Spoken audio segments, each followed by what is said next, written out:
The billionaire CEO pulled his baseball cap low and stepped into his own store. Nobody recognized Marcus Thompson. Not the cashiers counting change with shaking hands, not the security guard scrolling his phone, not even the manager berating someone at Register 3. He'd come here for a routine visit, anonymous in worn jeans and yesterday's stubble, but nothing could have prepared him for what he heard next. "You think crying gets you more hours?" The manager's voice sliced through lunch rush noise. A young cashier's name badge hung upside down, trembling with her suppressed sobs. "Clock out, now, before I dock your last check too." The fluorescent lights flickered over tears dropping onto register keys. Marcus stood frozen at the counter, knuckles white against the edge. 3 other employees quickly looked away. One touched her own badge nervously. The manager's hand slammed the counter. "I said now! Tomorrow's quarterly review would show perfect scores for this location." Marcus watched her reflection twist in the steel napkin dispenser, vanishing with each sob. Want more touching stories that expose workplace injustice? These real-life stories of courage will restore your faith in leadership. Keep watching these black stories of triumph. Marcus Thompson sat alone in the executive boardroom, the leather chair creaking as he reviewed quarterly reports on his laptop. The numbers glowed with artificial perfection: labor costs down 30%, customer satisfaction up 15%, profit margins exceeding all projections. His assistant had left a ceramic mug on the mahogany table, coffee long cold, skin forming on the surface like corporate consciences. "Best quarter yet," he murmured to the empty room, but something nagged at his executive instincts. The perfection felt manufactured, too clean, too uniform across all locations. His secure phone buzzed with an encrypted message from an unknown sender. "Check your stores before they check out permanently." No signature, just a blurry photo attached. An employee crying at a register, customers watching in horror. The timestamp showed yesterday, 12:47 p.m. 3 blocks away, Derek Miller started his morning ritual in the back office of location number 347. The store's time clock blinked red as he accessed the manager override screen. His fingers moved with practiced efficiency. Click, drag, delete. Maria Gonzalez's 8-hour shift became 6. Tanya Williams's 7 became 5. Corporate wants 25% labor cost, he muttered to himself, adjusting another time card. "I deliver 20. That's why I get the bonuses." The break room sat empty and dark, yesterday's coffee grounds still in the filter, growing mold. A handwritten sign taped over the machine, "Out of order until further notice."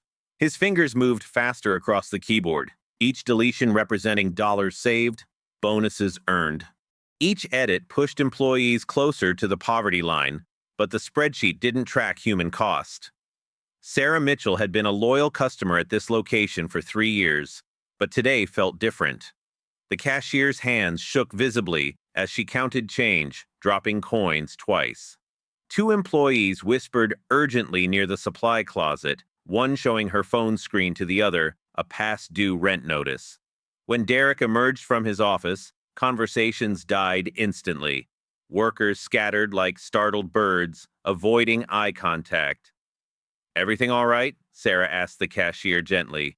The girl's eyes darted to Derek's office door. "Fine," she whispered, voice barely audible over the fryer alarms. "Everything's fine here." Sarah noticed the girl's badge was tucked inside her shirt collar, name hidden completely. 3 other employees had done the same, a pattern too deliberate to be accidental. She pulled out her phone, typing a review. "Employees seem terrified of management. Something is very wrong at this location." Marcus's home office glowed with city lights as he dug deeper into employee records, his coffee growing cold. Anonymous complaints, buried in subsections of HR reports, painted a disturbing picture. Manager alterations suspected: Maria G. Hours missing from checks: T. Williams. Afraid to speak up: multiple employees. The pattern stretched across multiple locations, but one store's numbers stood out like a sore thumb. Perfect scores, 0 complaints. Lowest labor costs in the entire region. His phone buzzed again. Same unknown number. This time, just 2 words. Tomorrow. Noon. Marcus stared at his old crew photo from 25 years ago, when minimum wage meant something different, when managers knew their crew's kids' names. His fingers traced the faded faces. "Time to remember who I used to be," he whispered. The morning news played silently on Marcus's office television. Another company caught in wage theft scandal. Another CEO claiming ignorance. "Not on my watch," Marcus said firmly. He opened his laptop, accessing deeper analytics. The store with perfect numbers location number 347 showed impossible patterns. Employee turnover triple the company average, yet satisfaction scores at 100%. Time clock data showed employees clocking out precisely at scheduled times. No variation, no human randomness. The break room supply orders caught his eye. Coffee supplies hadn't been ordered in 6 months. "Someone's cooking more than burgers," he concluded. His decision crystallized. Tomorrow, Mike Thompson would apply for a job.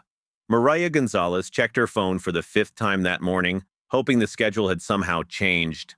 20 hours. The system showed 20 hours for the entire week. 40 hours promised in the interview, she told Destiny in the dim break room. 20 delivered every week. My daughter's eating ramen again tonight because I believed their lies. Her shoes had separated at the sole, each step revealing worn socks underneath. She kept her name badge safety pinned inside her pocket. Derek had written her up last week for unprofessional display when it was slightly crooked. The photo of her daughter smiled from her locker door, a reminder of why she endured. "Healthcare starts at 32 hours, Destiny replied, voice hollow. "He keeps us all at 29.5, exactly, every week." They stared at the dusty coffee maker, its unplugged cord coiled like a dead snake. The morning meeting felt like a military inspection. Derek paced before the assembled crew, fresh steam rising from his personal French press, while employees stood with empty hands. No drinks allowed during meetings. "Performance reviews today," he announced with obvious pleasure. His eyes locked on James, the newest hire. "Your badge is inside your collar. That's concealment of company property." The wall clock ticked loudly behind him like a countdown. "You're all replaceable. Remember that. Hundreds of applications waiting." James fumbled to extract his badge. The plastic cracked from repeated bending. "Strike one," Derek continued coldly. 3 strikes, you're out. Company policy. Nobody mentioned that Derek had written the policy himself. Nobody dared point out it wasn't in any official handbook. The assistant manager Kevin watched from behind the fryer, grinding his teeth but staying silent. Outside, the lunch rush began building. Customer traffic picked up as Sarah Mitchell watched through the window, witnessing Derek publicly berating another employee. She pulled out her phone, updating her review. "Manager yells constantly." Employees looked terrified. "I've seen 3 people cry during my meal." Her finger hovered over the submit button. Inside, she watched Maria quickly turn away to hide tears before taking an order, forcing a smile that looked more like a grimace. Sarah hit send. The review posted immediately, joining dozens of others that mysteriously disappeared within hours.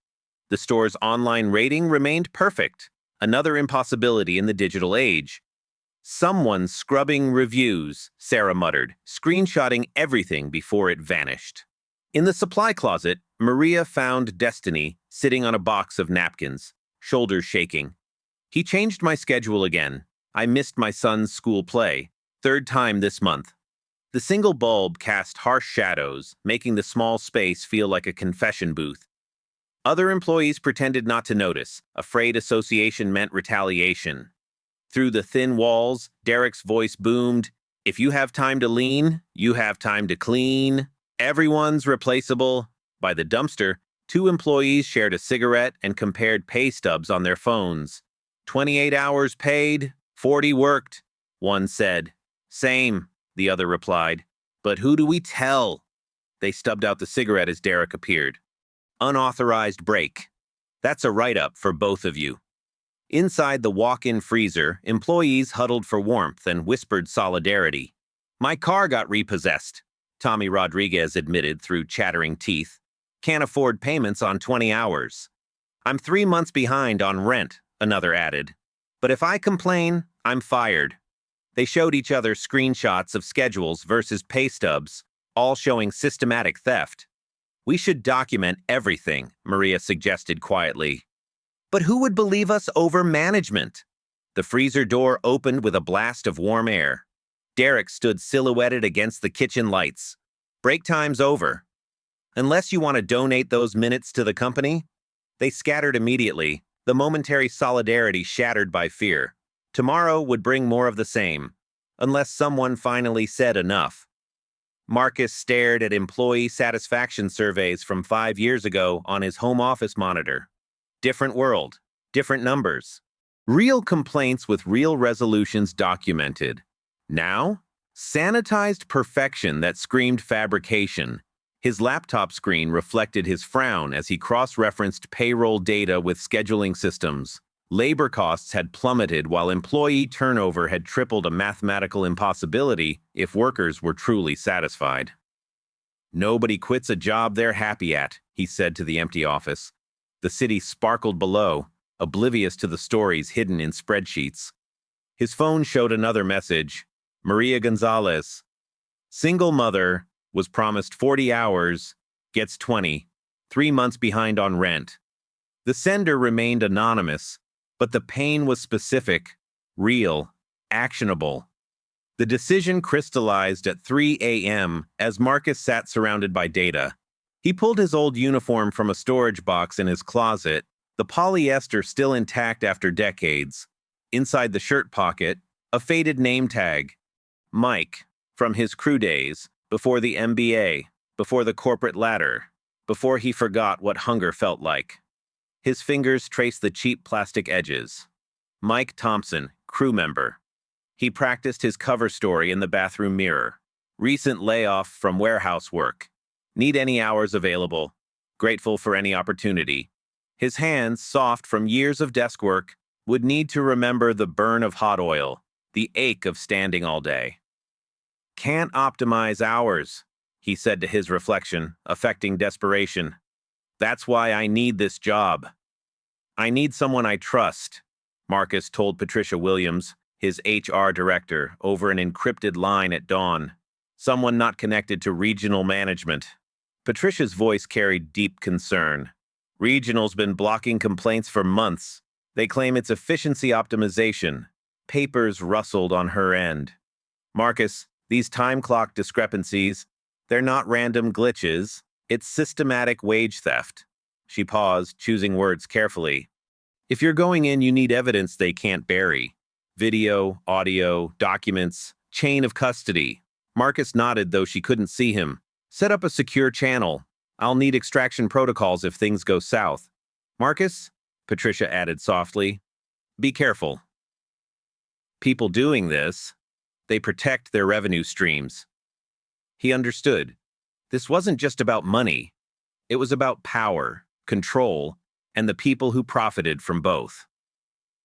The morning of infiltration arrived gray and humid. Marcus transformed in a gas station bathroom, his Rolex replaced with a plastic digital watch from the dollar store. Designer stubble carefully maintained to look accidentally unkempt. The old name tag clipped to faded jeans.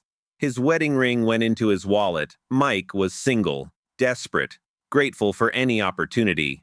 He practiced hunching his shoulders, making himself smaller, less commanding. 25 years of executive presence had to disappear completely. His rental car, deliberately chosen for its rust spots and rattling muffler, pulled into the parking lot of location number 347. Through the window, he saw Derek berating someone near the time clock. The victim's shoulders shook with suppressed sobs. Game time. Marcus killed the engine and checked his recording app one last time. All systems go. Inside his real office, Patricia coordinated with legal. If Marcus finds what we think he'll find, we need to move fast. Department of Labor, State Attorney General, FBI, if it crosses state lines. The lawyer nodded grimly. Wage theft at this scale? It's not just civil. It's criminal. Patricia pulled up employee records. 300 employees affected at minimum. Average theft of 8 hours per week, 52 weeks a year. The math was staggering. That's over 100,000 stolen hours, millions in wages. She prepared the secure communication channels, the extraction protocols, the media strategy. This would either transform the company or destroy it. There was no middle ground. Her phone buzzed a text from Marcus. Going in. If you don't hear from me in 48 hours, assume compromised. She typed back. Good hunting. Bring them home. The die was cast. The CEO was about to become crew. The orientation lasted exactly 15 minutes in a stuffy back room that smelled of ancient Greece. Clock in exactly at your shift time, the trainer explained, her voice monotone from repetition. 1 minute early, that's wage theft from the company. The time clock loomed behind her like an electronic judge, its red LED display pulsing like an angry heartbeat. Marcus nodded enthusiastically, playing the grateful new hire. His polyester uniform scratched against skin accustomed to Egyptian cotton. The trainer, Rebecca, had dark circles under her eyes and kept glancing at the door. What about breaks? He asked innocently. She flinched at the question. You'll figure out the system. Just don't clock out for them. Her identification badge was completely missing, just an empty clip on her shirt. Where's your badge? Derek has it, she whispered. Confiscates them for infractions. I get it back next week if I'm good. The fear in her voice was palpable. Marcus's first shift threw him into the deep end. Lunch rush hit like a tsunami. Orders backed up. Fryers beeping urgently. Customers growing impatient. He worked Register 3, where it had all started. His fingers, unused to the point-of-sale system, fumbled with orders. Too slow, Mike, Derek barked from behind. Speed up or clock out. The heat from the kitchen mixed with stress sweat. Marcus noticed employees helping each other, secretly covering for bathroom breaks, sharing tips to make up for short paychecks. Solidarity born from shared suffering. During a brief lull, Maria whispered urgently, Derek's in a mood. Someone complained to corporate last week. Marcus's ears perked up. What happened? Nothing. Never does. Complaints disappear like magic. She glanced at the security cameras. Everything disappears here. Her badge was pinned to her undershirt, invisible beneath her uniform. The second day brought the moment that changed everything. Destiny worked Register 1 during the afternoon shift, her hands shaking as she served a difficult customer complaining about cold fries. Derek materialized instantly like a shark smelling blood. Can't handle a simple order? His voice carried across the entire dining room, designed to humiliate. Maybe you need fewer hours to focus on basic competence? Destiny's tears came silently, dropping onto the till's number pad as customers watched in uncomfortable silence. She whispered, I'm sorry. I can't lose this job. My mom's chemo. Her voice broke completely. Marcus stepped forward instinctively.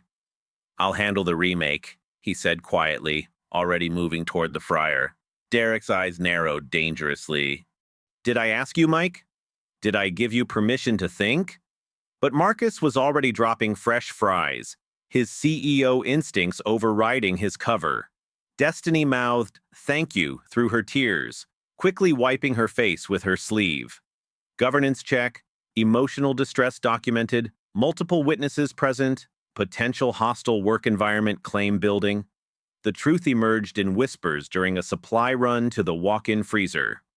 Check your pay stubs, Maria told Marcus urgently, showing him 3 months of records on her cracked phone screen. 40 scheduled, 28 paid, every single time. The cold air made their breath visible as she scrolled through digital evidence. We've documented everything. Texts, schedules, pay stubs. From behind frozen bun boxes, she pulled out a manila folder wrapped in plastic. 15 of us keeping records. But who do we tell? Regional managers are in on it. Marcus memorized dates, amounts, patterns. His executive mind calculated the theft across hundreds of employees. This represented millions in stolen wages. Keep documenting, he urged. Help might come sooner than you think. Maria studied his face carefully in the freezer's harsh light. You're not really just Mike, are you? Before he could answer, Derek's voice boomed, Break's over. unless you're donating time to the company. By day 3, Marcus understood the system's cruelty. Employees ate standing up in the kitchen, no break room access allowed. The time clock had been programmed to round down in 15-minute increments. 7 hours and 59 minutes became 7 hours and 30 minutes. Corporate policy, Derek explained when questioned. Maintain labor target integrity. Marcus watched Derek corner Tommy Rodriguez, a 17-year-old saving for college. Your drawer was short $2. Tommy's face went white. That's impossible. I counted 3 times. Are you calling me a liar? Derek's voice dropped dangerously. Clock out. Work it off or I call the police. The kid's hands shook as he punched out but kept working, tears streaming. Marcus excused himself to the bathroom, pulled out his phone, and started recording through the door crack. The video captured everything. Derek's threats, Tommy's tears, the clock showing he was working unpaid. Law student Jennifer Martinez sat in the corner booth, laptop open, ostensibly studying for her employment law final, but her eyes tracked the illegal activity unfolding 10 feet away. No break room access for crew. Employees eating standing in the kitchen, wolfing down food between orders. The manager openly discussing hour optimization on his cell phone, using euphemisms like right-sizing schedules and efficiency maximization. She discreetly typed notes. Violation of FLSA Section 7. Violation of state break requirements. Multiple witnesses. Potential class action. Her phone recorded audio when Derek forced an employee to clock out but keep working. Team players don't watch clocks, he said loudly. They focus on customer satisfaction metrics. Jennifer's blood boiled. This wasn't a case study from her textbook. This was happening in real time. She opened her encrypted message app, sending files to her professor.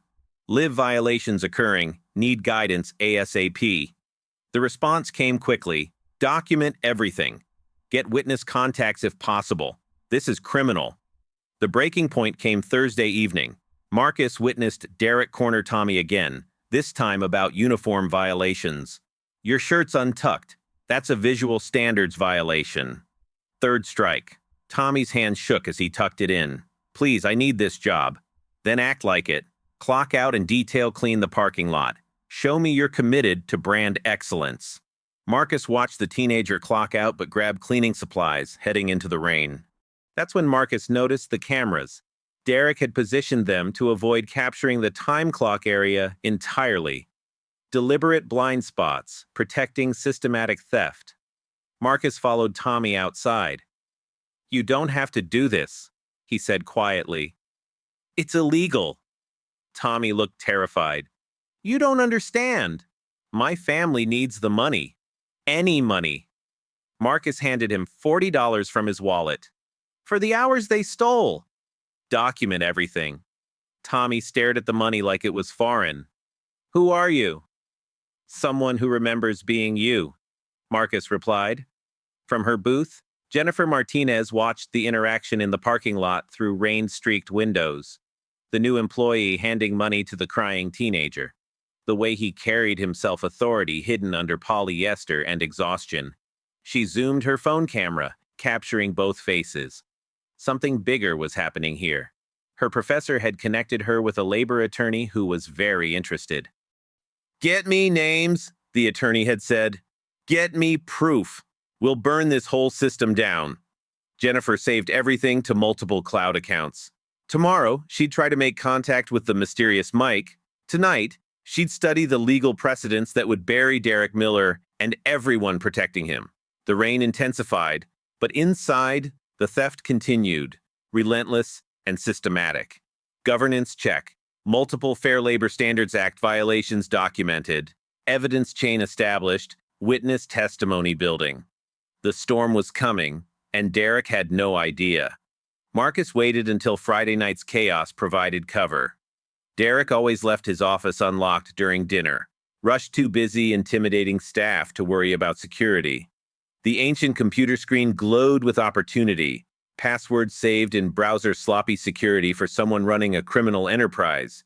Marcus's fingers flew across the keyboard, executive skills applied to espionage. Time clock master records opened like a confession. Payroll adjustments going back 3 years. A folder labeled Real Hours versus Reported contained the smoking gun. Screenshots captured, uploaded to Patricia's secure server in real time. His heart pounded as footsteps approached down the narrow hallway. The door handle turned with a squeak. Marcus minimized windows, grabbed cleaning supplies from the corner. "Just sanitizing per new protocols," he said, as Derek entered, affecting a nervous smile. "Good initiative, Mike. Maybe you'll last longer than most."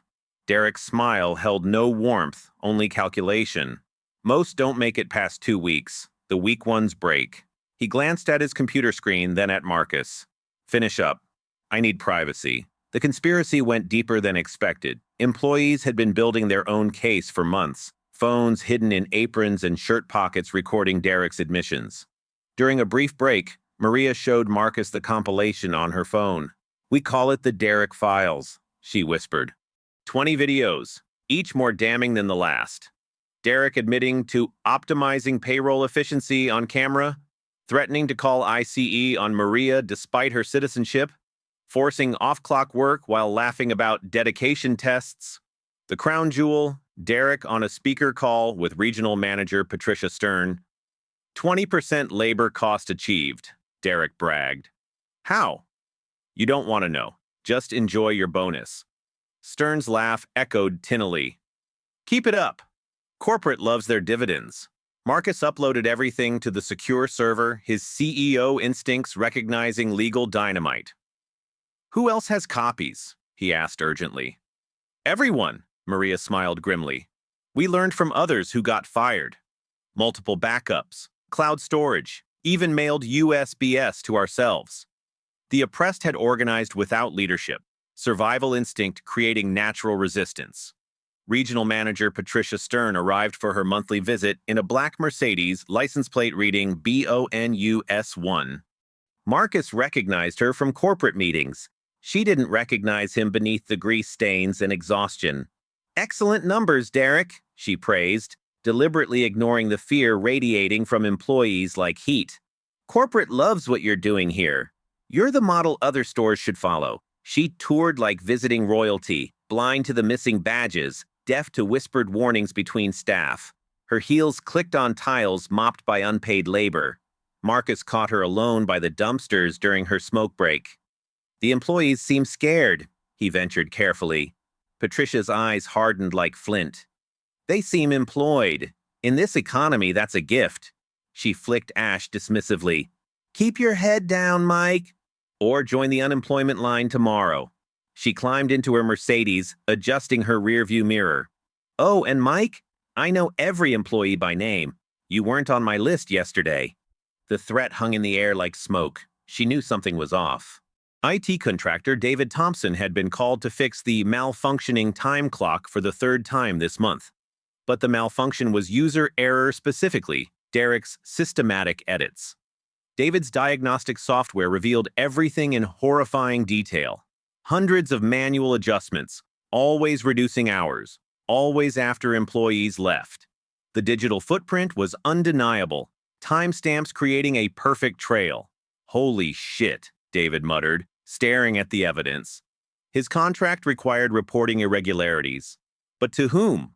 Derek signed his checks. Regional approved his contracts. His conscience won over his mortgage payment. He opened his laptop in his van, rain pattering on the roof.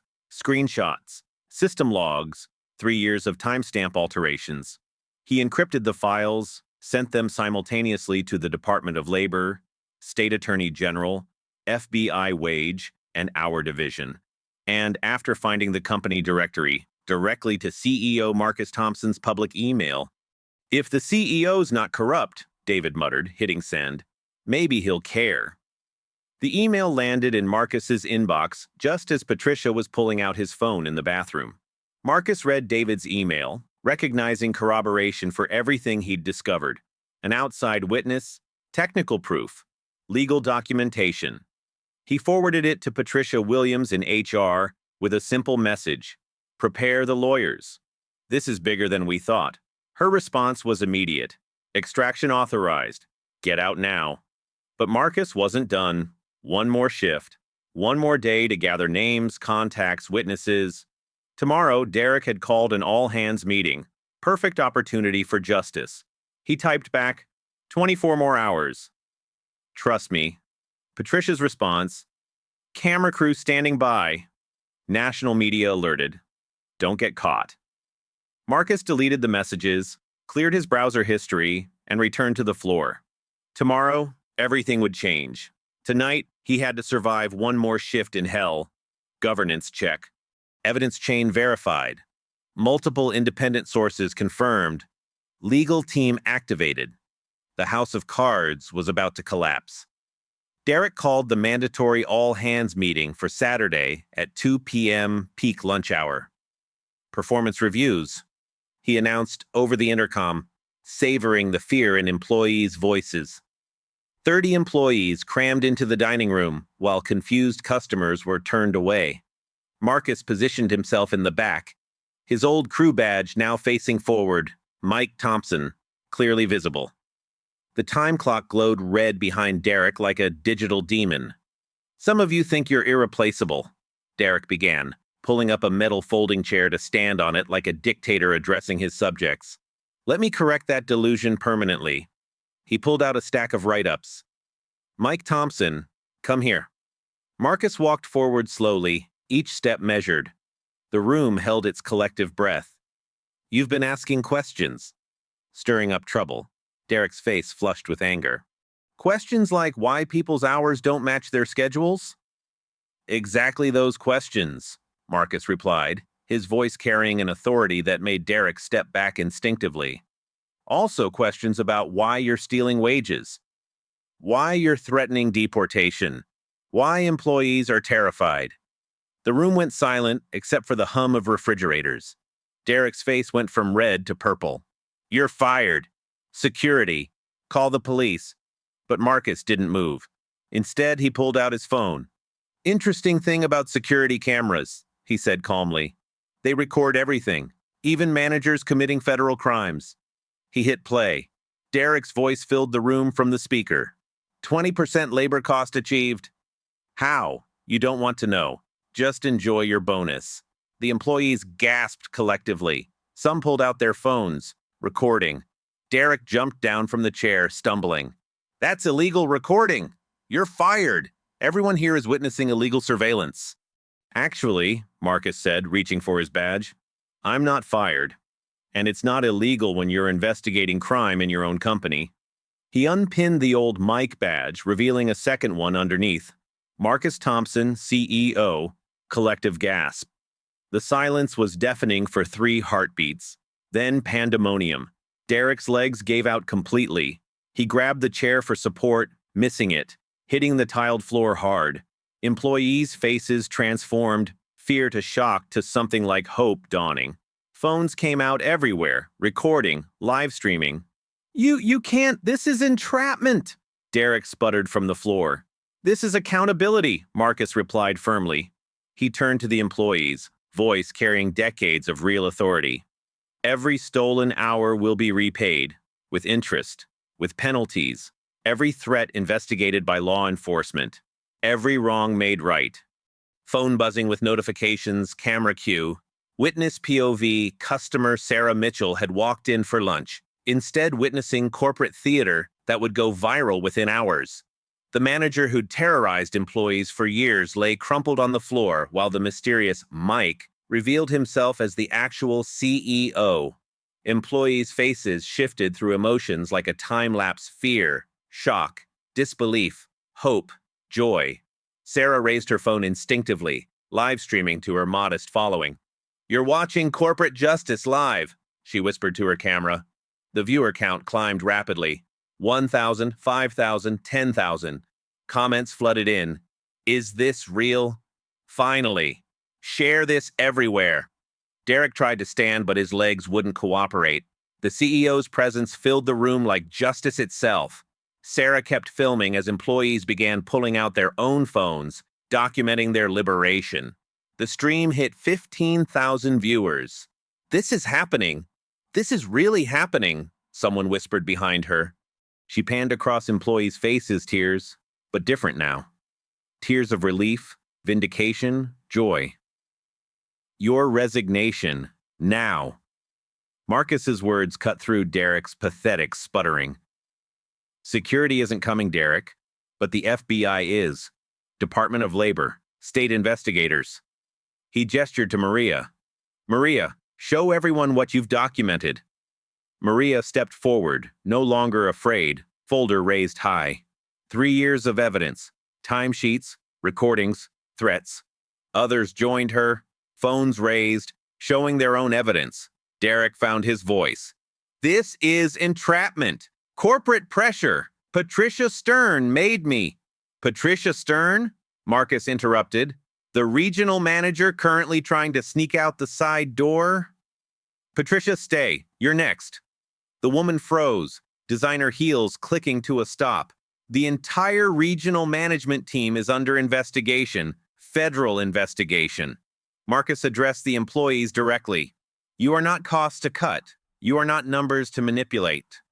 You are the reason we exist, and anyone who forgets that will face consequences. The room erupted in applause and tears relief, vindication, joy mixed together. Destiny hugged Maria. Tommy high-fived James. Kevin, the assistant manager, finally spoke. I have records, too. Everything Derek made me do. Marcus nodded approvingly. Immunity for anyone who helps the investigation. His phone buzzed. Patricia Williams from HR. Local news is outside. National pickups incoming. DOL agents en route. Marcus nodded. Good. Sunlight disinfects. He turned back to Derek, now flanked by mall security. Your final paycheck will be exactly what you paid others. 20% light. See how it feels. Derek's face twisted with rage, then crumbled into something else, fear. Real fear. He finally understood what his employees had felt every day. Outside, news vans assembled like an army. Sarah's live stream hit 30,000 viewers. The story was exploding across social media. Justice, served hot and fresh, with a side of viral vindication. Governance check. All termination protocols followed. Law enforcement notified. Evidence chain maintained. The revolution was being televised. Marcus wasted no time with ceremony. Maria Gonzalez, you're promoted to shift manager, effective immediately. He handed her Derek's keys and access card. Your first task, unlock the break room. Permanently. Make coffee for everyone. Maria's hands shook as she accepted the keys, tears streaming down her face. I don't know how to... You know how to treat people with dignity. That's the only qualification needed.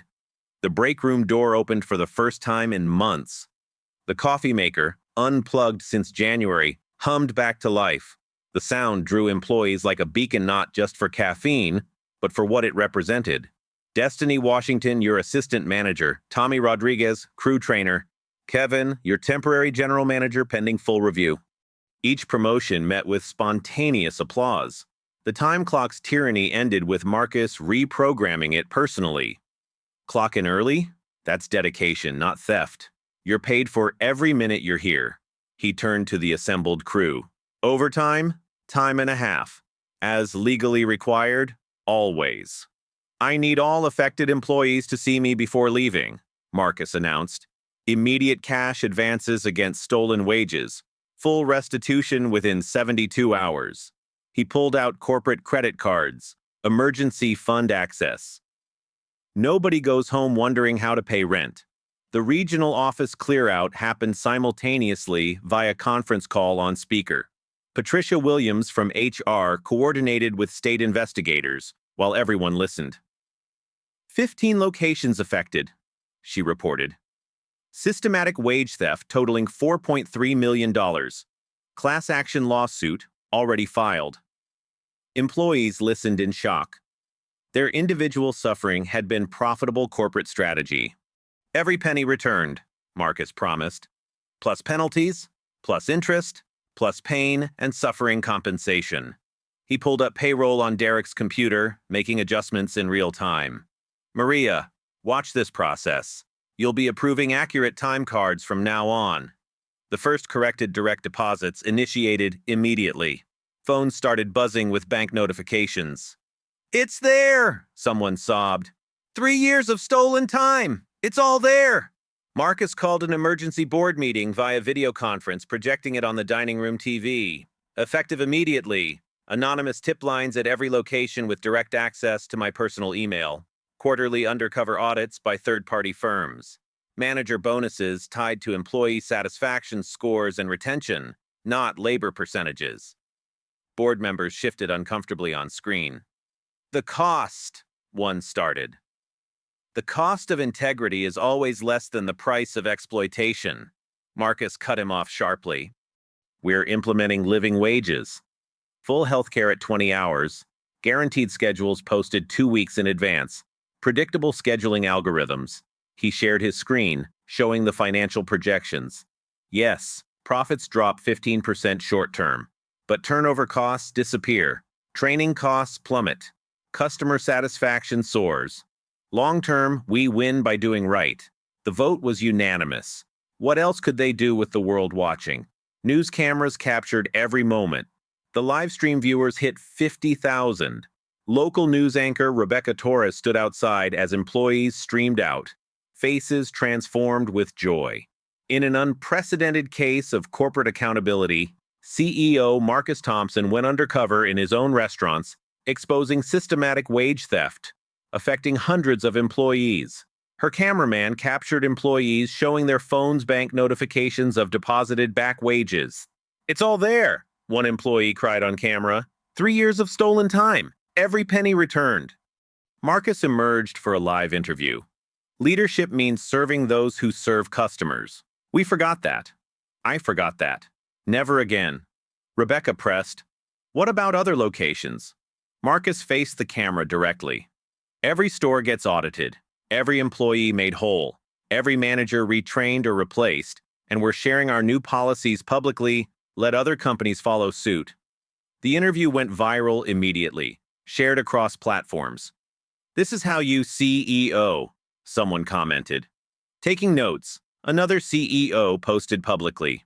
New policies rolled out in real time. Digital displays showed the changes. Minimum wage, $15 per hour starting immediately. Shift leaders, $18 per hour.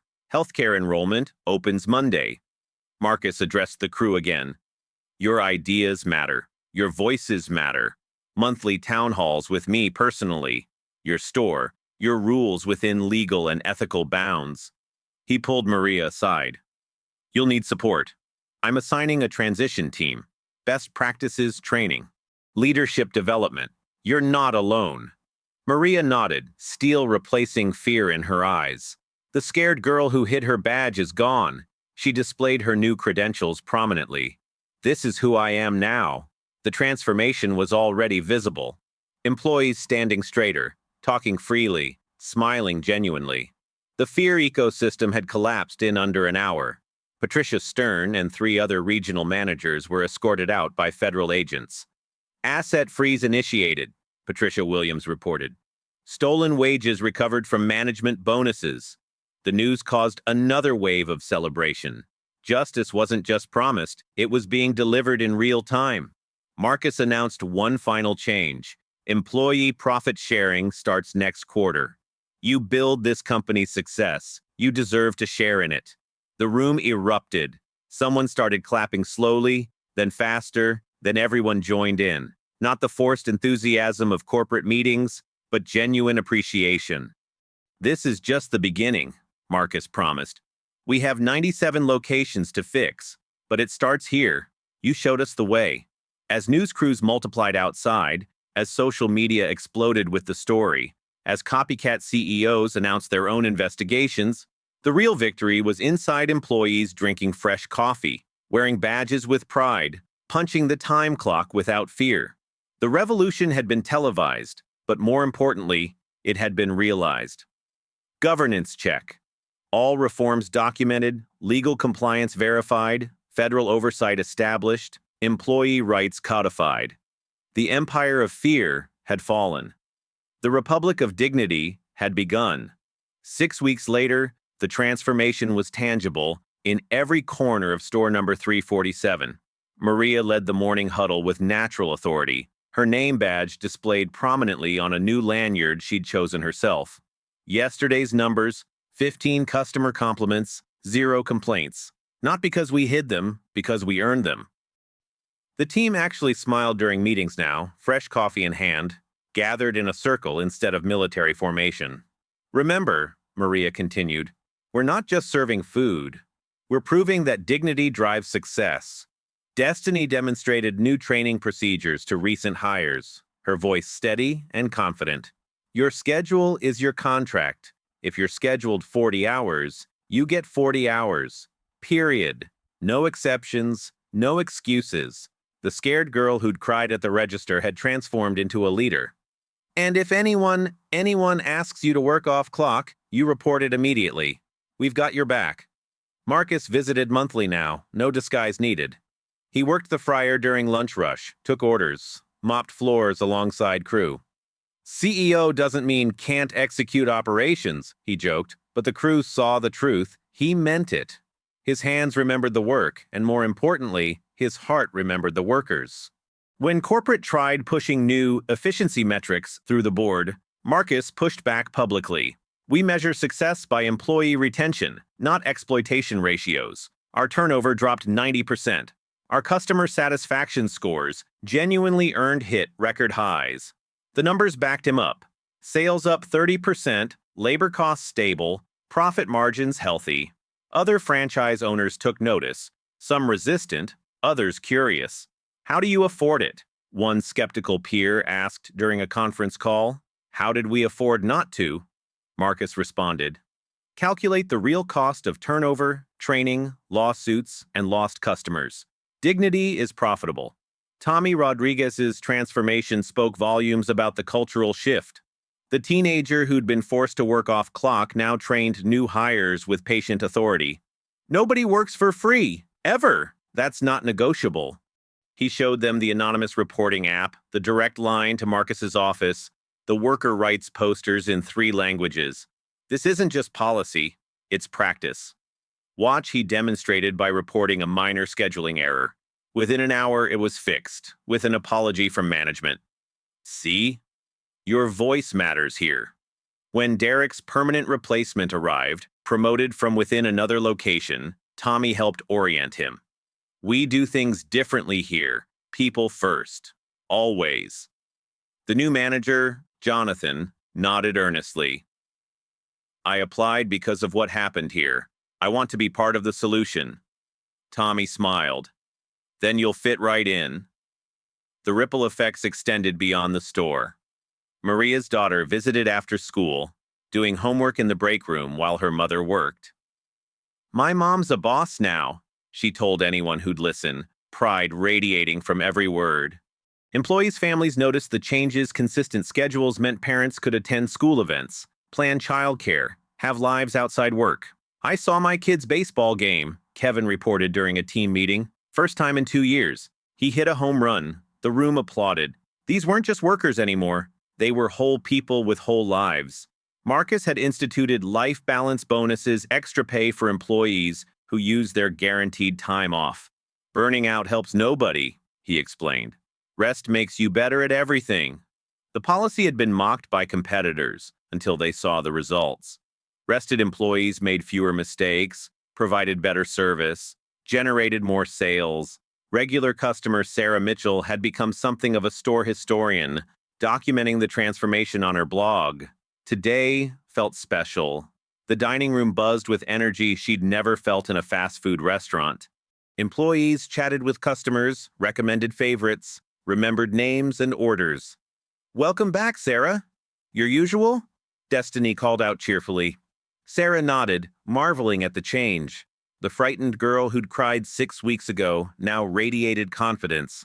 Actually, let me recommend something new we're trying. Maria's idea, she noticed customers asking for it.